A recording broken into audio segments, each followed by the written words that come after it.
नमस्कार दोस्तों, स्वागत है आपका A to Z स्टोरीज अद्भुत ऑफिशियल पर। साधु संत फकीर गुरु रहबरों की सदा ही जय जयकार। अवंती नगरी में विबधराज नाम का राजा राज्य करता था। उसकी पुत्री का नाम मदन लेखा था, जो अपूर्व सुंदरी थी और अपने माता पिता की अकेली संतान थी। एक दिन राजकुमारी मदन लेखा अपने पिता की गोद में बैठी थी। तभी राजा के मन में विचार आया कि अब राजकुमारी की शादी शीघ्र कर देनी चाहिए। राजा ने अपने मन की बात अपने प्रधान से कही। अब राजकुमारी शादी के योग्य हो गई है, इसके स्वरूप के योग्य ही कोई सुंदर वर तलाश करना चाहिए। तब प्रधान ने हाथ जोड़कर कहा, महाराज, एक प्रार्थना मेरी भी है, उसे ध्यान पूर्वक सुने।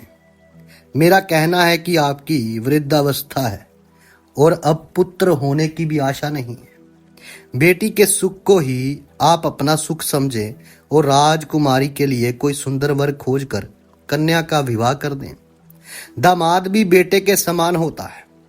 उसे राजगद्दी सौंपने के पश्चात राज्य में काफी सुधार हो जाएगा और आपकी सब चिंताएं दूर हो जाएंगी।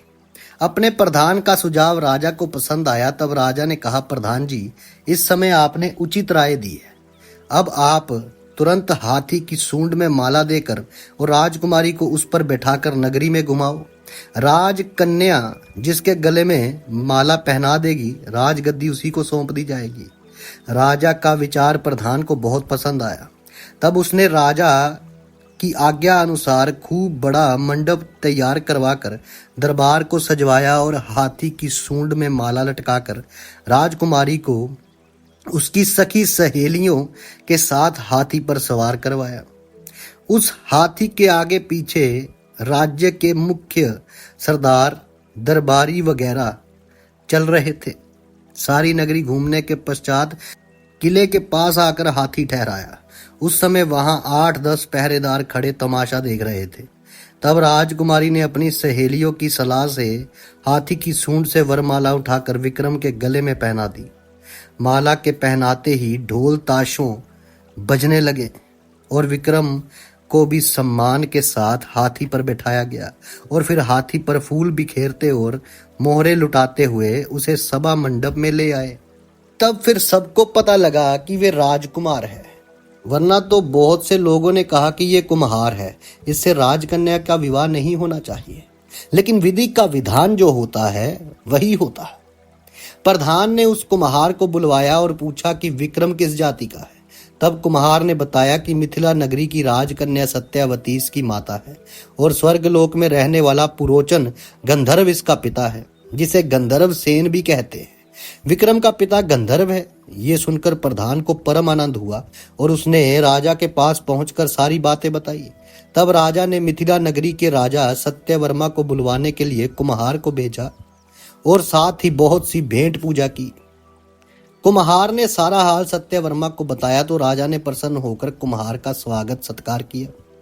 कुम्हार कहने लगा, पुरोचन तो स्वर्गलोक में है और अवंती नगरी की जनता विक्रम को कुम्हार का पुत्र बताती है, इसलिए आप अवंती नगरी चलकर वहां की जनता का भ्रम दूर करें।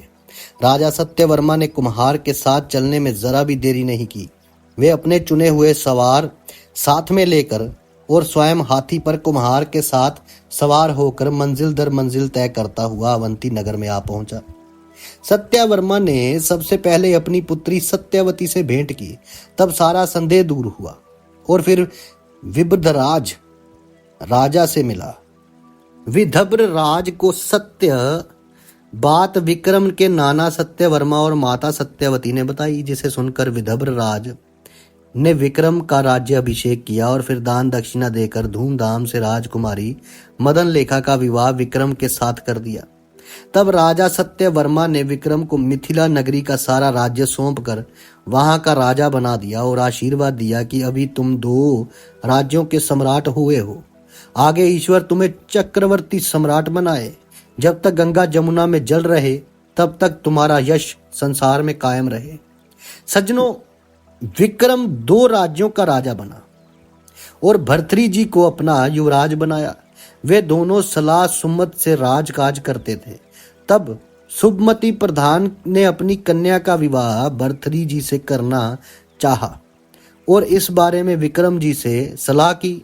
और ये सोचकर सूर्य देवता ने धरती पर उतरकर गुरु दत्तात्रेय जी से भेंट की और अपनी चिंता का कारण बताते हुए भर्तृहरि जी को सुधारने के बारे में प्रार्थना की। तब फिर गुरु दत्तात्रेय जी ने कहा कि आप चिंता न करें, मैं भर्तृहरि को नाथपंथी बनाकर उसे त्रिलोक में यश फैलाने योग्य बना दूंगा। तुम्हारा पुत्र अमर हो जाएगा, मैं उसे आशीर्वाद देता हूँ।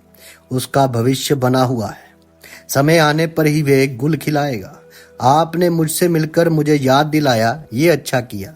अब आप निश्चिंत होकर अपना कार्य करें। भर्तृहरि नाथ की भलाई के लिए मुझसे जो भी हो सकेगा मैं स्वयं करूंगा। जिस समय भर्तृहरि जी शिकार के लिए वन में गए तो अपने साथ सेना भी ले गए। वैशाख जेठ का महीना था और बहुत तेज धूप पड़ रही थी।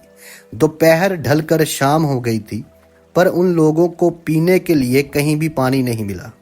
भर्तृहरि जी के सभी साथी थक चुके थे। प्यास के कारण सबके गले सूख गए थे और वे निढाल होकर पेड़ों के नीचे पड़े थे। भर्तृहरि जी का प्यास से बुरा हाल था। एक ही दूसरे से बोलने की ताकत क्षीण हो गई थी। सबकी ऐसी स्थिति देख गुरु दत्तात्रेय जी ने एक मायावी सरोवर की रचना की। सरोवर के चारों ओर फूल पेड़ पौधों की रचना की, जहां ठंडी भीनी हवा चल रही थी और गुरु दत्तात्रेय जी स्वयं आश्रम बांध रहे थे। भर्तृहरि जी को प्यास से परेशान होकर घूमते हुए सुंदर सरोवर दिखाई दिया। तब वे अकेले ही पानी पीने के लिए उधर गए और जैसे ही भर्तृहरि जी ने पानी पीने के लिए हाथ बढ़ाया तो गुरु दत्तात्रेय जी ने चिल्लाकर कहा, ठहरो, पानी को हाथ मत लगाना, पहले अपना नाम बताओ, फिर कोई दूसरी बात करना। गुरु दत्तात्रेय जी को देखकर भर्तृहरि जी चकित रह गए और उनके मन में भय की उत्पन्ना हुई। मुख से बोल ही नहीं निकले। गुरु दत्तात्रेय जी ने फिर पूछा, बोलता क्यों नहीं? तुम्हारे माता पिता का क्या नाम है और तुम्हारा गुरु कौन है? पहले मुझे ये सब बताओ, उसके बाद पानी के लिए सोचना। गुरु दत्तात्रेय जी की बात सुनकर भर्तृहरि जी उनके चरणों में गिर पड़े और अपनी सारी कथा सुनाई कि मैंने अभी तक गुरु किसी को बनाया ही नहीं है। तब गुरु दत्तात्रेय जी ने कहा, जब तूने अभी तक किसी को गुरु बनाया ही नहीं है तो तू अपवित्र है, पापी है। तू पानी को मत छूना, तेरे पानी छूने से सरोवर सूख जाएगा और मैं तुझे श्राप देकर भस्म कर दूंगा। इस तरह की फटकार सुनकर राजा भर्तृहरि जी गुरु दत्तात्रेय जी के पैरों में गिरकर प्रार्थना करने लगे कि स्वामी जी, मेरे प्राण प्यास के कारण व्याकुल हो रहे हैं। अब आप मुझे शिष्य समझकर उपदेश देकर शीघ्र पानी पिलाएं। इस पर गुरु दत्तात्रेय जी बोले, तुम अभी भी मेरे उपदेश के लायक नहीं हो। नारद ब्रह्मा मेरे उपदेश सुनने के लिए चक्कर लगाते हैं और तू पापी होकर मेरा उपदेश सुनना चाहता है, भाग यहाँ से। भर्तृहरि जी बोले, वे सब ठीक है स्वामी जी, परंतु आप दयालु हैं, दया क्षमा आपके आभूषण है, कृपया करके आप मुझे पानी पीने दे। गुरु दत्तात्रेय जी बोले, तू कहता है तो मैं तुझे उपदेश देता हूँ, परंतु पहले तू यहाँ 12 वर्ष तक रहकर उपदेश के योग्य बन जा। ये सुनकर भर्तृहरि जी बोले, मेरे तो प्राणों पर बन रही है, आपके 12 वर्ष किसने देखे हैं? तब गुरु दत्तात्रेय जी ने कहा, पहले तू मन में पक्का निश्चय करके संकल्प कर ले, तब मैं तुझे पानी पिलाऊंगा। तुम्हें गृहस्थी की आशा त्यागनी पड़ेगी। अगर ये सब शर्तें तुम्हें मंजूर है तो मुझसे कहो, बिल्कुल विरक्त रहना पड़ेगा। भर्तृहरि जी बोले, अभी मैं पितृ क्षण से मुक्त नहीं हुआ और ना ही बेटे का विवाह किया है। ये सब ऋण उतार कर 12 वर्ष पर्यंत आपकी शरण में आ पाऊंगा। अभी गृहस्थी रूपी गाड़ी खींचने दो। सज्जनों, अब यहाँ पर गुरु दत्तात्रेय जी ने भर्तृहरि जी का कहना मान लिया, पानी पिलाकर उपदेश दिया और भर्तृहरि जी के मस्तक पर वरद हस्त रखकर कान में मंत्र फूंका। गुरु दत्तात्रेय जी अपना नाम बताकर मायावी सरोवर के साथ अंतर ध्यान हो गए। पानी के बिना सब लोग प्यासे रह गए। तब भर्तृहरि जी ने गुरु दत्तात्रेय जी की स्तुति गाई।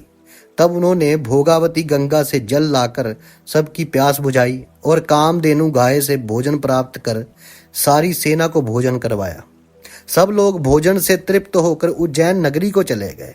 गुरु दत्तात्रेय जी कामधेनु को लेकर भोगावती गंगा के तट की तरफ को जाकर अंतर ध्यान हो गए। तो इस प्रकार जो राजा भर्तृहरि जी थे, उनका मिलन गुरु दत्तात्रेय जी से हुआ और उन्होंने उनसे वादा किया कि मैं 12 वर्ष के पश्चात आपके कदमों में दोबारा हाजिर हो जाऊंगा। अब आगे जो होगा वो आपसे साझा करेंगे अगली वीडियो में। तब तक के लिए आप सबका धन्यवाद। आप सबके भीतर बसे उस परमात्मा को मेरा प्रणाम। साधु संत फकीर गुरु रहबरों की सदा ही जय जयकार।